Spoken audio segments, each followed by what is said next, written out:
Hello, welcome to Other Perspectives. I'm Nancy Kaplan. For today's program, we have left CTN Studios to shoot live here at Ann Arbor Center for Independent Living. Guiding us through our visit is Carolyn Grawi, Director of Advocacy and Education for the Center.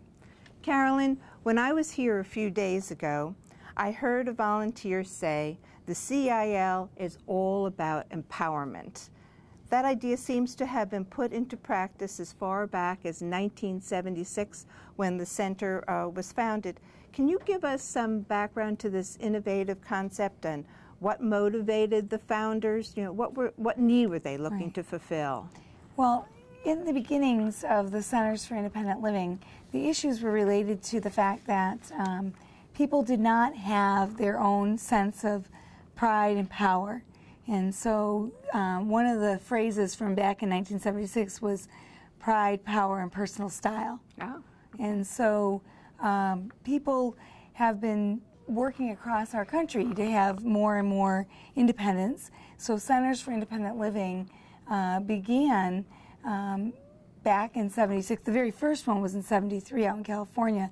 But we started in 76 post the Title VII Rehabilitation Act founding dollars that went towards Centers for Independent Living in 1976.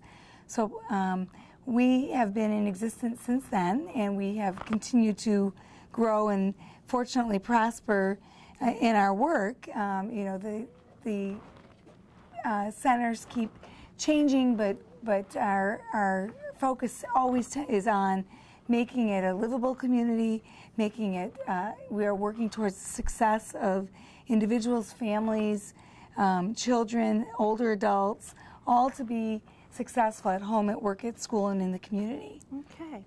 One of the reasons the Ann Arbor Center for Independent Living is so important to the community is that you offer disability-related consulting services. And most recently, the CIL, and you in particular, were recognized for your expertise. So congratulations to you, Carolyn, for your appointment to the Accessibility Advisory Council of the Michigan Department of Natural Resources and Environment. Thank you. You're welcome. That's wonderful. Does this disability-related consulting service mean the CIL would advise on ADA compliance and building accommodations? Yes, we take great pride in helping the community to better itself. And so when we're doing disability awareness and accommodations and review of plans and consultation, et cetera, what we are really doing is trying to assist the community to further its endeavors to make the community more accessible, more fully inclusive with universal design. So we look at best functional practice, not just at what does the ADA or the ADAG, the guidelines, tell you that you must do, but looking at what can we do to improve a situation or to create, if it's a new building, a situation in which it will be its best functional practice for everybody in the community. Okay. So you have been quoted in AnnArbor.com for suggesting to the library ways to improve its safety on the new ramp that it put at Fifth Avenue entrance. And subsequently this made news because someone fell off the ramp. Fortunately, the person wasn't badly injured. And I'm wondering, what were the suggestions that you made regarding this new ramp? Right. So first of all, it's being quoted as a ramp. It is a zero-step entry. It's an accessible entrance. And the difference, may I ask, between zero-step entry and a ramp? Well, with a ramp is when it's greater than 5% in incline. Okay. So this is less than 5% in incline throughout it. However, because it still has some incline, there is a drop-off off those steps that are off the side of it. And so our suggestions were that there still be a railing put in that would create safety for everybody, that there also be markers put in to alert you that you're coming to steps, which could be a tactile warning, a change of texture would allow you to know that. And then, of course, adding signage would be great. We really think that even with a low incline, we still need a railing because it is not expected that you're going to go down steps when you're on what you perceive to be a flat surface. Because a zero-step entry means that it's a gradual increase that will just take you right into a doorway. And that's great. We're very happy to see that they've got that there.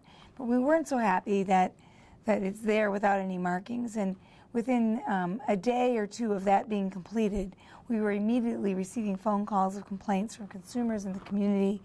And so we immediately went down to Ann Arbor Public Library and talked with them to try to look with the designer about what had happened. And because it meets the ADA guidelines, right, they feel that it's meeting everything else. And it really is not meeting best functional practice. And that's why now we've had actually 2 people have fallen. One person has been more seriously injured and gone in. That's the story that you're referring to. And a second person, who was a younger person in their 20s, fell and hurt their knee. And so it's a tripping hazard, and we would like to see them put up ballards and mark it and let people know, as well as this railing, as we mentioned. Right. And right now they're not agreeing to do that. So they haven't taken your suggestions so far? Correct. They've listened to them, but they have not implemented them. Right. So am I correct in assuming that the library does not have an accessibility advisory council, like you were appointed to for the Michigan Department of Natural Resources, that there isn't an equivalent advisory? That's for correct. them? There is not. There's not. But you do have in another community department that's very important is the Ann Arbor Transportation Authority. Right. And there you do have a relationship in that you attend their board meetings, at least, and you speak on behalf of this facility and the disability community in general. And this August, CIL hosted a special meeting with the AATA regarding a transit master plan for Washtenaw County. What was the objective of this joint effort? Well, we really feel that transportation is, the Ann Arbor Center for Independent Living, really feel that transportation is vital to a livable community for people with disabilities. By having transportation be throughout the county, which is the major goal of looking at this master transit plan, is to look at what kind of transportation systems, what kind of vehicles, what kind of frequency will take place throughout the county. And so we were working together with the Ann Arbor Transportation Authority to help inform our community citizens. And our community can still be involved in that planning process by visiting their website that they're working on, which is movingitforward.org. And by visiting that site, they can take a survey, they can give their input, they can see at what stage is the plan at. And we at the center are constantly involved in this because it really does affect our community. It affects me personally. I don't drive with my vision. Right. And so I take either the buses or the cab program throughout the community on a regular basis and look at shared rides with friends, with neighbors, with coworkers, etc. And we would like to see this move throughout our county and then throughout the region and help to make it a more accessible environment for everybody. We all go through times of change. Even our younger people want to be able to come to our community and give up their cars to go to work, etc. This would be a really great thing to have countywide transportation. Are there some key issues for the CIL that you're focusing on or that you would like to focus on regarding transportation? I mean, is frequency, location, I mean, what are there key issues? There are several key issues. One is that right now transportation throughout our county stops at 10:45 in most areas of the community. In Ann Arbor itself, you can take night ride all night long, which is a 45-minute wait to get that ride program in the after hours if you're a shift worker or you choose to stay out later, etc. But on the weekends, on Saturday and Sunday, the service stops at 6:45. So if you're going to a play on a Saturday evening and the play starts at 8, okay, you could get there and be there early. But you don't have any service if you live out in Ypsilanti or Dexter or Linden Township or Lyon Township, et cetera, out to the far-reaching areas of our community. And so people with disabilities feel isolated, that they can only go certain times, certain places, and we'd like to see that change. And of course, right here in our own circle on Research Park Drive, where we are, we were successful after 2 years of advocacy to getting a stop when you're coming inbound into the city right in front of our location. Right. But we still are working to try to advocate with the city and with AATA to get the bus to go outbound. Right. Right now it's not safe for the bus or timely for the bus, a 42-foot bus, to make a left-hand turn from Research Park Drive onto Ellsworth. And because they can't do that, they're not putting in the bus, and the city says, oh, well, we don't think it's okay to put in a light. But meanwhile, people who have disabilities or people in general who need to get across the street by Social Security office have to face that unwieldy traffic. So just to clarify, the issue is that you can't cross Ellsworth, especially in the wheelchair or on crutches or with a walker, because it's too dangerous. There's no light there. But whose problem is it? What is stopping it? Is it AATA? Is it the city? AATA is willing to put the bus route going both directions if the city will put a traffic light in. The city is saying it's not warranted, but we see lights going in throughout the community, and so we would like to continue to work with the city to make sure that people can get in and out. And now on the other side of Ellsworth, there's recently been an office complex that's been built, so we want to keep working with the city to ensure the safety of all patrons, and that everybody in our community be able to get on and off of the bus where they need to go. So you think there are the numbers do warrant a light, the numbers who want to use that? We believe that the number of people who have signed a petition, as well as the people who want to ride the bus and who attend in this commercial circle here on Research Park Drive, that we would warrant the light. One of the issues is because people can't make a left there, that when you do a traffic study and people don't know you're doing a traffic study, they're not going to try to make a left there either. So we've got some competing pieces. So what happens is that people go out of their way to go a different direction because they can't get out. And so they then avoid that intersection.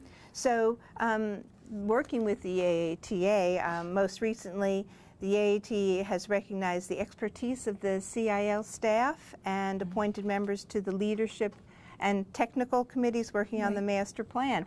So again, congratulations. Thank you. It's good to see the CIL expertise being used. So yeah. Yes, it's wonderful. We appreciate that they are doing that, and we're proud to be a partner with them. We want to see the community continue to improve itself, and so does everybody else. Everybody wants our communities to be livable, exciting, vibrant spaces. So, I mean, it's also for the aging. We have an aging community, and so they are included in this, and whatever you provide will make it easier for them. Absolutely. And what about the new Blake Center? Is CIL involved in that planning?